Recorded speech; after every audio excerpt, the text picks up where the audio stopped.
यहाँहरू सबैलाई जय मसीह। आजको डिभोसनमा यहाँहरूलाई स्वागत छ।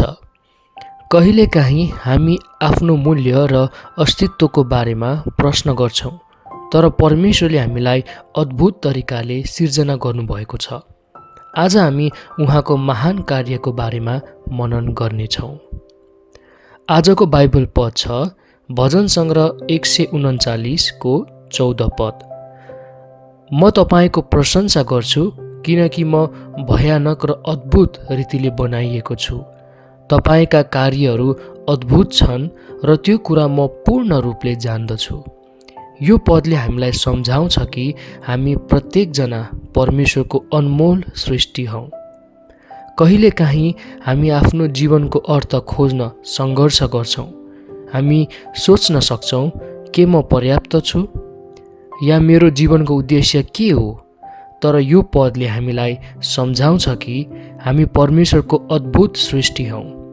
हाम्रो जीवनमा कठिनाइहरू आउन सक्छन्, तर हामीले बुझ्नुपर्छ कि परमेश्वरले हामीलाई विशेष बनाउनु भएको छ। उहाँले हामीलाई प्रेम गर्नुहुन्छ र हाम्रो जीवनको प्रत्येक भाग उहाँको योजना अनुसार छ। हामीले आफ्नो कमजोरीहरूभन्दा परमेश्वरको महानता हेर्नुपर्छ।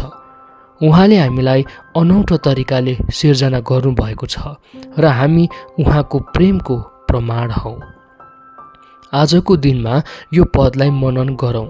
जब तपाईँ आफ्नो मूल्यको बारेमा शङ्का गर्नुहुन्छ, भन्नुहोस्, परमेश्वरले मलाई अद्भुत तरिकाले सिर्जना गर्नुभएको छ। उहाँमाथि विश्वास राख्दै उहाँको प्रेमले तपाईँलाई जीवनको चुनौतीहरू सामना गर्न बलियो बनाओस्। आजको डिभोसनमा सामेल हुनुभएकोमा यहाँहरूलाई धन्यवाद। अर्को डिभोसनमा नभेटुन्जेल परमेश्वरको प्रेमले तपाईँलाई सधैँ घेरिराखोस्। आमेन।